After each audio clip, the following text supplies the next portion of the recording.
South Kashmir में पहला ये ग्रीवांस रिड्रेसल की पहला मीटिंग है। तो आपने भी देखा बहुत सारे लोग आए थे इसमें शरीक होने और अपना प्रॉब्लम्स को सुनाने और उसकी रिड्रेसल सीख करने के लिए। जब हम डिस्ट्रिक्ट से बाहर गए हैं, मेरे ख्याल में ये दूसरा मेरा स्टेप है या दूसरा एपिसोड है जहाँ पे पहले श्रीनगर और जम्मू में हम करते थे, तो ये दूसरा स्टेप है। तो इसमें लोग तो आते ही हैं, आपने तो देखा उसमें, और मसाइल जो है बड़े तरह तरह की है, वैराइटीज़ है, चिटिंग की है, घर में डोमेस्टिक वायलेंस की भी है, ज़मीन को लेकर वो भी हैं। तो बड़े वाइड रेंज की प्रॉब्लम्स है उसमें। कई सारे प्रॉब्लम्स खाली पुलिस को नहीं बिलोंग करता है, जैसे मैंने कहीं और भी किसी और जगह में भी बताया था कि ये सब ऐसे पेचीदे मसले हैं जहाँ पे पार्टली वो पुलिस और पार्टली क्रिमिनल है और पार्टली सिविल है। तो उसके बीच में भी लोगों के लिए तो क्राइम और सिविल अलग अलग नहीं है, उनके लिए तो एक मसाइल है।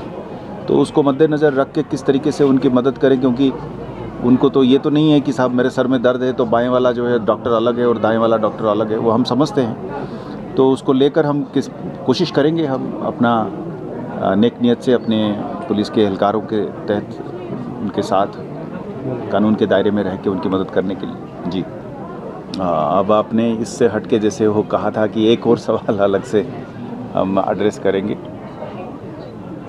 नहीं, ठीक है, इसमें सिक्योरिटी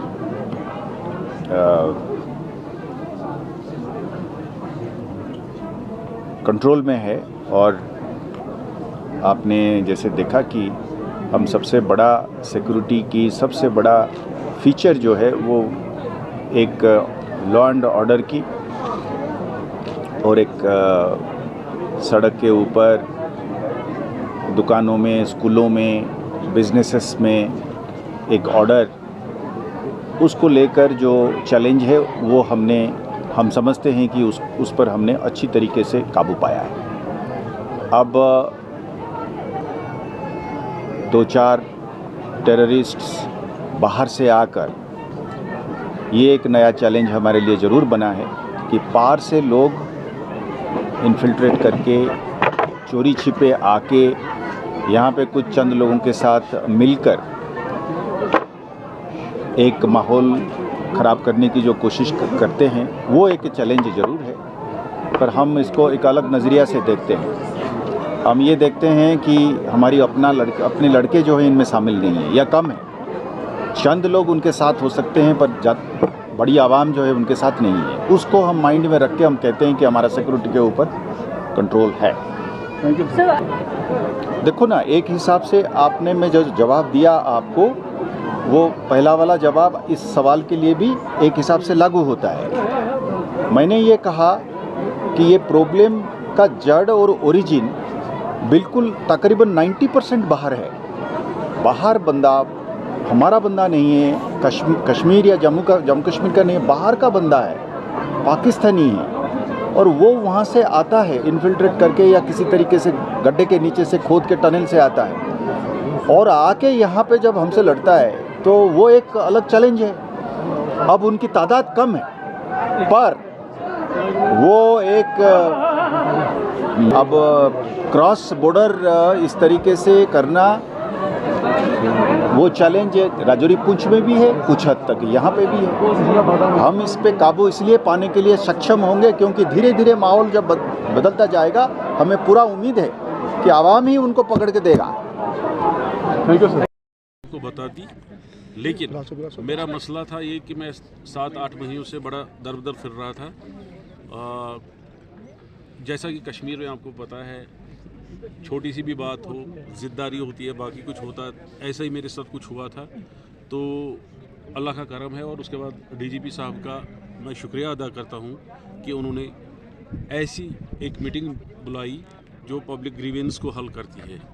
और इट्स अमेजिंग फॉर मी कि उन्होंने इतना टाइम दिया और इतना अच्छे तरीके से उन्होंने मेरी बात सुनी, अंडरस्टैंड किया और उन्होंने मुझे आश्वासन दिया कि मेरा काम हो जाएगा। तो क्या लगता है आपको आगे भी ऐसे प्रोग्राम्स होने चाहिए इलाके में? डेफिनेटली होने चाहिए। बहुत अच्छे प्रोग्राम है, गरीबों के लिए भी अच्छे हैं। यहाँ पे जो बेसहारा लोग हैं, जिनको कोई नहीं जानता है, जिनकी पहुँच कहीं नहीं है, वो यहाँ पे आके डीजीपी साहब से मिलते हैं। कोई मामूली बात नहीं है डीजीपी। तो लोगों के लिए कोई खास मैसेज? पार्डन? लोगों के लिए कोई खास मैसेज? लोगों के लिए खास मैसेज ये है कि सही रास्ते पे चले, सबसे बड़ी बात ये है। उसके बाद अगर कोई किसी को प्रॉब्लम है आ जाए आगे, अगर जेन्युइन प्रॉब्लम है। Thank you sir. जो हमारे रेस्पेक्टेड डायरेक्टर जनरल पुलिस जनाब सुफान साहब ने बेड़ा उठाया है लोगों से मिलने का, ये एक बहुत ही सराहनीय स्टेप है। तो खासकर अवंतीपोरा का इनको प्रायोरिटी में लेने के लिए ये भी एक अच्छा संकेत है हमारे त्राल, खासकर त्राल इलाका के लोगों के लिए, कि यहाँ की आवाज़ को सुनेंगे, क्योंकि यहाँ के लोगों ने तकलीफ़ें भी बहुत उठाई हैं और मुझे लगता है डीजी साहब ने भी उसी चीज़ को मद्देनज़र रख के पुलिस डिस्ट्रिक्ट अवंतीपोरा का इंतखाब प्रायोरिटी पे किया है। और सुना जाता है इनकी पेशेंस की हम बिल्कुल दाद देते हैं, जो इन्होंने डाउन टू अर्थ होके लोगों में के बीच में आके लोगों की बात सुनते हैं और फिर उन बातों के ऊपर एक्शन भी होती है, जो हमने देखा है। और आने वाले समय में एक बहुत अच्छा सिस्टम होगा। मैं सजेस्ट करना चाहूँगा डीजी साहब से, क्योंकि उनकी मसरूफियत को मद्देनज़र रखते हुए, कि उनको डिस्ट्रिक्ट लेवल पे भी हमारे जो डिस्ट्रिक्ट ऑफिसर्स हैं पुलिस के या अपने पुलिस स्टेशन लेवल पे, उनको भी इन दरबार का एहतमाम करना चाहिए, ताकि लोग अपनी बातें पुलिस के सामने रखें, क्योंकि एक बहुत बड़ा कम्युनिकेशन गैप होता था between the police officers and the general public. Thank you sir. नमस पानी शिकायत थानस पे वात मगर तत ना मिलो रेस्पेक्ट कह तव मूजूब पे मजबूर और अत गई 2011 पे केस 2020 पे आज इंशाल्लाह रहमान उम्मीद गस मसलस नाव भरोसा है हमारे डीजी साहब पे। तो ये नंबर 1 डीजी साहब इस वक्त हमें हमारे जम्मू कश्मीर ड्यूटी में पहला डीजी साहब है जो लोगों के बीच में हैं और हर डिस्ट्रिक्ट में जा रहा है। आज हमारे बीच में हाजिर हैं। आपने खुद देखा लोगों ने इसमें बड़ा चढ़कर हिस्सा लिया और लोगों को जब ये पता चला कि हमारे काम हुए हैं, जो अभी तक जो हमारे डीजी साहब की कई हफ्तों से चल रहा है प्रोग्राम, तो आज हमारे पीडी अवंतीपोरा में है। तो जब लोगों को भरोसा है तभी लोग यहाँ आए। उम्मीद है इंशाल्लाह रहमान आज नहीं होंगे तो फिर कब होंगे। इनके मसले मसाइल जो है, जो जेन्युइन मसले हैं, तो मुझे लगता है कि हमारा डीजी साहब प्रियॉरिटी पे उसको देख रहे हैं। सर, ये हम पहली बार देख रहे हैं कि इस तरीके से वही है ना। आप देखो, ये एक अच्छा कदम है। आज नौजवान भी यहाँ आए हैं और जम्मू कश्मीर पुलिस और नौजवानों की जो दूरियां है वो तो कब कम हुई है। कई सालों से आपने खुद देखा कि जम्मू कश्मीर के नौजवान में पुलिस का प्यार है और जम्मू कश्मीर का नौजवान अपने जम्मू कश्मीर पुलिस के साथ है। और जम्मू कश्मीर पुलिस नंबर 1 पे फोर्स है, जो जम्मू कश्मीर में आज जो अमन है उसमें इनका अहम रोल है।